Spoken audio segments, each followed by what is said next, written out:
Just like McDonald's has a price for a hamburger, wherever it may be, they set the prices. You don't give somebody a quote on a hamburger.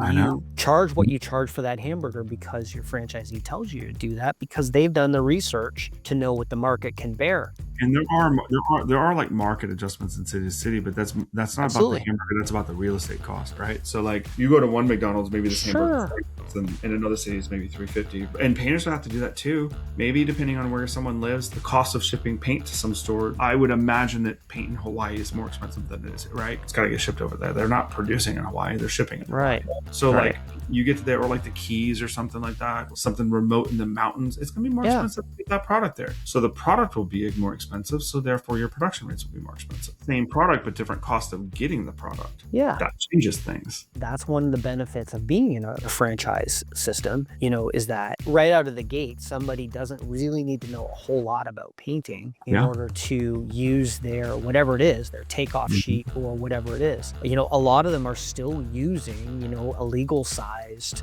big takeoff sheet where you put in the measurements and it takes you, an hour to put it all together. But even them, a lot of them are still presenting on site. Customer waits an hour while you do it in the car, and then you do the presentation right away.